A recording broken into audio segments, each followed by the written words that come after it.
Hi friends, this is Kranti, Certified Financial Planner. Welcome to my channel Stellar Growth. ఈ మధ్యలో చాలా frequent గా వినపడే mutual funds category index funds. చాలా మంది ఇండెక్స్ ఫండ్స్ గురించి మాట్లాడుతున్నారు. సో ఇండెక్స్ ఫండ్స్ అంటే ఏంటి, అసలు ఇండెక్స్ ఫండ్ అనేది ఎలా క్రియేట్ అవుతుంది, ఇండెక్స్ ఫండ్స్ లో రిటర్న్స్ ఎలా ఉంటాయి, ఇండెక్స్ ఫండ్ లో అడ్వాంటేజెస్ ఏంటివి, ఇండెక్స్ ఫండ్ లో ఉన్న డిసడ్వాంటేజెస్ ఏంటివి, అసలు ఇండెక్స్ ఎలా క్రియేట్ చేస్తారు, ఇండెక్స్ ని ఎవరు మేనేజ్ చేస్తారు, ఎంత ఫ్రీక్వెంట్ గా మేనేజ్ చేస్తారు అనేది ఈ వీడియోలో కొంచెం డీటెయిల్ గా తెలుసుకుందాం. ఎందుకంటే index funds getting very popular. Index funds every AMC day by day launching ఒక కొత్త ఎన్ఎఫ్ఓని, డిఫరెంట్ కేటగిరీస్ ఆఫ్ ఇండెక్స్ ఫండ్స్ని లాంచ్ చేస్తూ ఉన్నాయి ఏఎంసీస్ అన్నీ కూడా. So there are so many indexes, let us try to understand that. Okay, so first of all index funds గురించి అర్థం చేసుకోవాలంటే first we need to understand what is index. So index అనేది different stock exchanges, NSE కావచ్చు, BSc కావచ్చు, ఒక rule ప్రకారము, ఒక particular rules and regulation ప్రకారము ఒక ఇండెక్స్ అనేది క్రియేట్ చేస్తారనమాట. Very popular index Nifty 50 and Sensex. బిఎస్సికి వచ్చేసినట్లయితే సెన్సెక్స్ 30 అనేది ఒక very popular index. It is there for almost 40 years now. Okay, more than 40 years.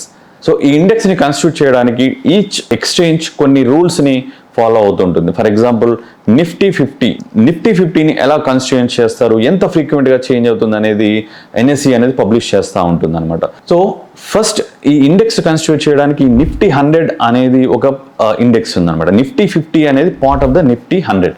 ఏవైతే ఫస్ట్ 100 కంపెనీస్ ఉన్నాయో, మార్కెట్ క్యాపిటలైజేషన్ ప్రకారం ఫస్ట్ 100 కంపెనీస్ ఏవైతే ఉన్నాయో వాటిలోంచి ఒక 50 స్టాక్స్ని, ఒక 50 కంపెనీస్ని వాటి ఫ్రీ ఫ్లోట్ మార్కెట్ క్యాపిటలైజేషన్ ప్రకారం సెలెక్ట్ చేసుకొని వాటి లిక్విడిటీ ప్రకారం హైయెస్ట్ లిక్విడిటీ ఉన్న కంపెనీస్ ఏవైతే ఉన్నాయో ఆ 50 కంపెనీస్ని సెలెక్ట్ చేసుకొని ఒక నిఫ్టీ 50 అనే ఇండెక్స్ అనేది క్రియేట్ చేయడం జరిగిందనమాట. So first of all to create the Nifty, first we have to look at 100 companies. They are called large cap companies. ఏవైతే ఫస్ట్ 100 ర్యాంక్ కంపెనీస్ ఏవైతే ఉన్నాయో మార్కెట్ క్యాపిటలైజేషన్ ప్రకారం ఈ 100 ర్యాంక్లో ఉన్న లార్జ్ క్యాప్ కంపెనీస్లోంచి ఒక 50 కంపెనీస్ని మనం ఫ్రీ ఫ్లోట్ మార్కెట్ క్యాపిటలైజేషన్ అంటే promoter share holding కాకుండా పబ్లిక్ షేర్ హోల్డింగ్ పైన ఏదైతే మార్కెట్ క్యాపిటలైజేషన్ ఉందో వాటిలోంచి ఆ 50 మోస్ట్ లిక్విడ్ కంపెనీస్ని సెలెక్ట్ చేసుకొని ఒక నిఫ్టీ 50 అనేది క్రియేట్ చేయడం జరిగిందనమాట. ఈ ఇండెక్స్ని ఎవ్రీ 6 monthsకి ఒకసారి రీబ్యాలెన్సింగ్ అనేది జరుగుతూ ఉంటుంది. ఎవ్రీ 6 monthsకి చేంజ్ అయిన మార్కెట్ క్యాపిటలైజేషన్ కావచ్చు, ఫండమెంటల్స్ కావచ్చు, లిక్విడిటీ కావచ్చు, డిఫరెంట్ పారామీటర్స్ పైన ఎవ్రీ 6 monthsకి ఈ 50 కంపెనీస్ని సెలెక్ట్ చేయడం అనేది జరుగుతూ ఉంటుంది అనమాట. So this is how a Nifty 50 is index created. Similar to Nifty 50, there are so many other indexes. There is a Nifty 500, which is a very broad index. Nifty 500 is the mother of all these indexes. Nifty 50 కావచ్చు, Nifty 100 కావచ్చు, mid cap 150 కావచ్చు, small cap 250 కావచ్చు. These are all part of the broader index which is called Nifty 500 index. So these are examples of different indexes అన్నమాట. So ఈ ఇండెక్స్ని stock exchange every 6 months కావచ్చు, కొన్ని indexes quarterly బేసిస్లో కూడా వాటిని rebalancing చేయడం అనేది జరుగుతూ ఉంటుంది. So it depends from the index to index and it is published by the exchange. So this is about the indexes. Now let us look at the index funds. అసలు index funds అంటే ఏంటిది అంటే each AMC ఆ index ఫండ్ని replicate చేస్తూ ఎన్ఎఫ్ఓని launch చేస్తూ ఉంటాయి అన్నమాట. అంటే యాజ్ ఏ ఎండ్ ఇన్వెస్టర్గా మనం డైరెక్ట్గా ఇండెక్స్లో ఇన్వెస్ట్ చేయలేము, డైరెక్ట్గా ఇండెక్స్లో మనం ఇన్వెస్ట్ చేయడానికి లేదు. Index is just a group of companies with some weightages. మనం ఇన్వెస్ట్ చేయాలంటే index fund need to be created and that index fund is created by index fund is launched by many AMCs. For example Nifty 50ని as a బేస్గా తీసుకొని, Nifty 50 ఇండెక్స్ని బేస్గా తీసుకొని there are so many index funds like HDFC Nifty 50 and ICICI Prudential Nifty 50. There are so many Nippon India Nifty 50. There are so many index funds which are mimicking the actual index that is they are tracking. Now once the index fund is launched, retail investors kaavachu, corporate investors kaavachu, now people can buy the units from the index fund. Now what is the goal of index fund? What is ఈ index fund యొక్క ముఖ్య ఉద్దేశం ఏంటిది అంటే index fund ముఖ్య ఉద్దేశము it should actually track the performance of the actual index. ఏదైతే Nifty 50 ఎగ్జాంపుల్గా కనుక తీసుకున్నట్లయితే నిఫ్టీ 50 ఇండెక్స్ని ట్రాక్ చేస్తూ there may be 10 or 20 index funds by each AMC, and all Nifty 50 based index funds should actually replicate the Nifty 50. But what is the advantage of individual investors? ఎందుకు ఒక ఫండ్కి ఇంకొక ఫండ్కి ఏమైనా తేడా ఉంటుందా? ఎందుకంటే అన్ని ఫండ్స్ కూడా సేమ్ ఇండెక్స్ని ట్రాక్ చేస్తున్నాయి కదా. What is the difference? So there will be some differences. ఎందుకంటే it depends on how much of cash flow is going into the individual AMC or individual fund. Individual investors fund లో ఎంత cash deploy చేస్తున్నారు, ఎంత cash redeem చేస్తున్నారు, and how that AMC is deploying that cash, how much of cash level they are holding and how much of redemption pressure they are getting అనే దాని ప్రకారము AMC యొక్క index fund performance అనేది differ అవుతుంది ఇండెక్స్తో.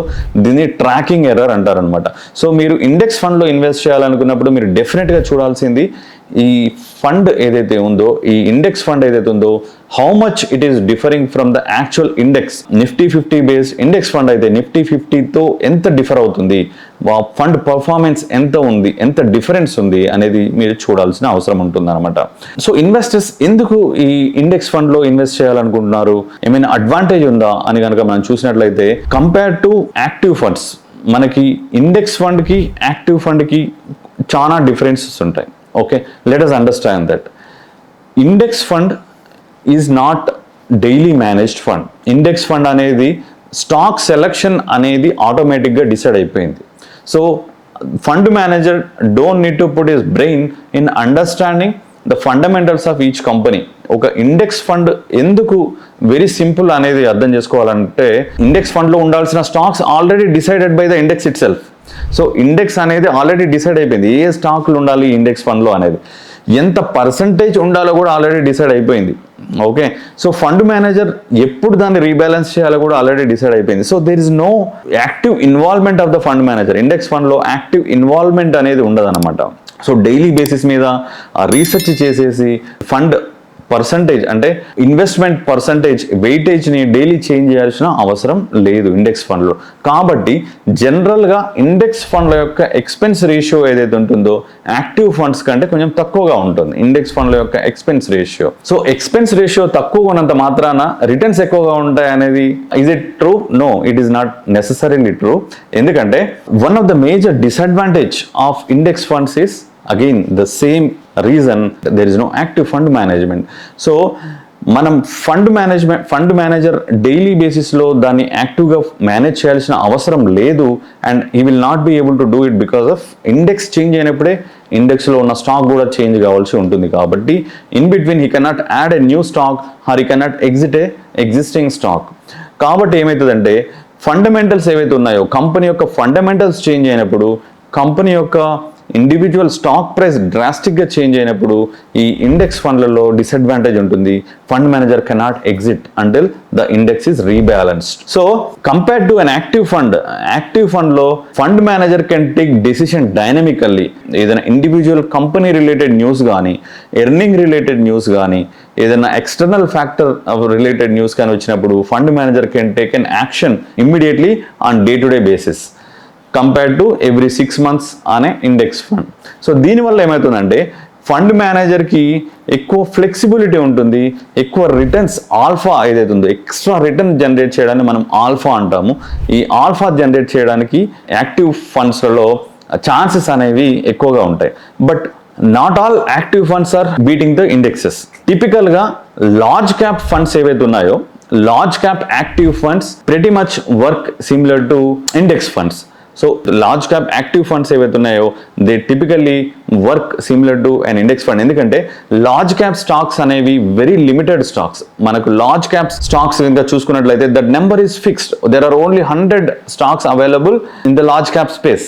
So ఏ fund తీసుకున్నా కానీ ఈ 100 కంపెనీస్లోనే large cap fund, active fund కావచ్చు, ఇండెక్స్ ఫండ్ కావచ్చు, ఈ 100 స్టాక్స్లోనే సెలెక్ట్ చేసుకోవాలి. సో ఇండెక్స్ ఫండ్ అయితే వెయిటేజ్ ఆల్రెడీ ఫిక్స్ అయిపోయింది. Non index fund, active fund ఏదైతే ఉందో అది ఫండ్ మేనేజ్మెంట్ యొక్క జడ్జిమెంట్ని బట్టి వాళ్ళు ఆ పర్సంటేజ్ని increase more than certain percentage ఇండెక్స్లో కంటే ఎక్కువ కూడా పెట్టడానికి అవకాశం ఉంటుంది, subject to maximum cap allowed by SEBI in any particular stock. So ఈ లార్జ్ క్యాప్ స్పేస్లో ఇండెక్స్ని బీట్ చేయడం అనేది కొంచెం డిఫికల్ట్. చాలా large cap related equity funds ఇండెక్స్ని బీట్ చేయడానికి కష్టపడుతుంటాయి. బట్ అదే మిడ్ క్యాప్ స్పేస్కి వెళ్ళినప్పుడు మిడ్ క్యాప్ స్టాక్స్ని వేటిని అంటారంటే ఈ 101 ర్యాంక్ నుంచి మార్కెట్ క్యాపిటలైజేషన్లో 101 ర్యాంక్ నుంచి 250 వరకు ఉన్న స్టాక్స్ ఏవైతే ఉన్నాయో ఈ 150 స్టాక్స్ని ఆల్రెడీ ఫస్ట్ 100 స్టాక్స్ని మనం లార్జ్ క్యాప్ కేటగిరీ కింద కన్సిడర్ చేసాం. సో నెక్స్ట్ 150 స్టాక్స్ని మనం మిడ్ క్యాప్ స్టాక్స్ అంటారు.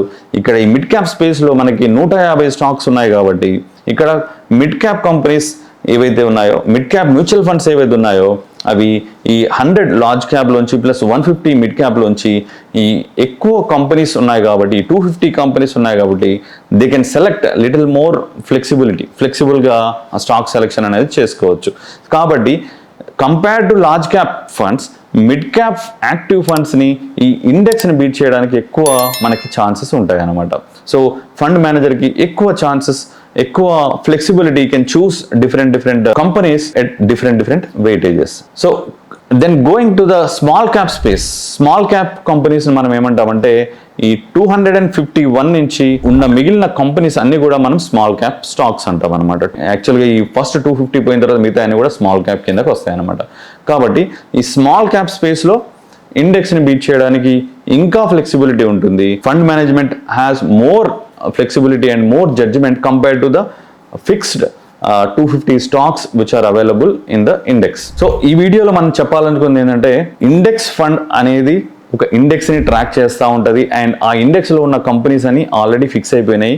సో ఇండెక్స్ ఫండ్ అనేది దాని మేనేజ్మెంట్ అనేది యాక్టివ్గా ఉండదు, దీన్ని ప్యాసివ్ ఫండ్స్ అంటారనమాట. ఇవి ఎక్కువగా డైలీ చర్నింగ్ అనేది జరగదు, స్టాక్స్ చర్నింగ్ అనేది.